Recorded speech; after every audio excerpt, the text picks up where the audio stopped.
everyone, my name is Manisha Sung. Today I'm gonna be sharing what I have learned in my social studies. It is about Abraham and his faith.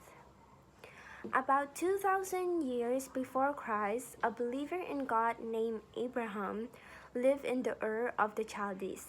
He responded to the call of God as recorded in Genesis 11 and 12.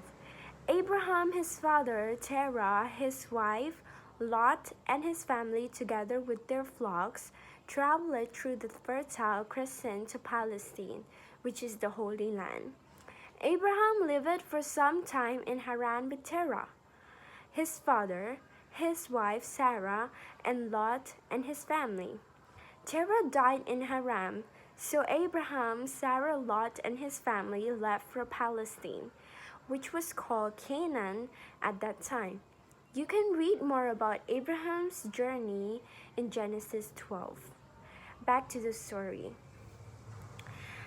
Abraham and his family went to Palestine and pitched their tents at Bethel, where Abraham built an altar to Yahweh, which is God. Abraham moved south through Philistine and went to Egypt. Because of the famine in Philistine, Abraham was afraid that the Egyptians would kill him because of Sarah's beauty, and told the Egyptians that Sarah was his sister. So he lied. When the Pharaoh tried to marry Sarah, plague came upon Pharaoh's cattle and other possessions. Pharaoh immediately brought Abraham before him and rebuked Abraham for evasion. This made Pharaoh very mad. Pharaoh told Abraham to take his families and possessions and leave Egypt. After returning from Egypt, Abraham, Lot, and Sarah returned to Bethel, where Abraham set up the worship of Yahweh again. Soon, an increasing size of Abraham's flocks of sheep and herds of cattle and Lot's flocks of sheep and herds of cattle began to cause strife among the herdsmen of Abraham and Lot. Therefore, Abraham proposed to Lot that they separate and live in different parts of the Holy Land. Lot chose the plain of Jordan, and Abraham remained in the hill of the country in Palestine. Soon after Lot began living in the plain of Jordan, near the cities of Sodom and Gomorrah, a certain king of Edom swept down from the mountains of Moab and Edom from the east and captured Sodom and Gomorrah. Lot also was carried away into captivity. When Abraham heard about this, he and his allies, the Amorites, pursued the Edomite forces and defeated them at Dan in northern Palestine and rescued Lot.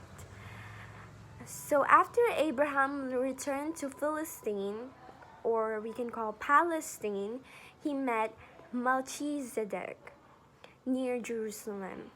This Melchizedek was a forerunner of Christ and his ministry.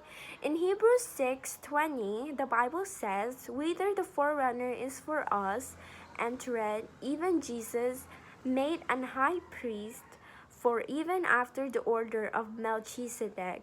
This verse shows that Melchizedek, as a forerunner of Christ, blessed Abraham. Melchizedek also was the priest king of Salem, or we can call Jerusalem. Christ is our high priest, kings of kings. Subsequent to Abraham's meeting Melchizedek, he was given the promise of God that would bless him with a son, that Abraham's descendant would be as numerous as the stars in the sky. Because of God's faithfulness, Isaac was born to Sarah and Abraham after several years. When Isaac was almost grown, God asked Abraham to lead Isaac to the mount called Moriah to sacrifice Isaac. This was where the temple later was built by Solomon. God was actually testing Abraham's faith when he told Abraham that he should sacrifice Isaac. Abraham led Isaac to the mountain and was preparing to sacrifice him on the altar, even though he was very afraid. But at the very last moment, God stopped Abraham from killing Isaac and provided a substitute lamb for sacrifice. So you can see that Abraham's faith to God is so faithful. We should learn from Abraham. Bye.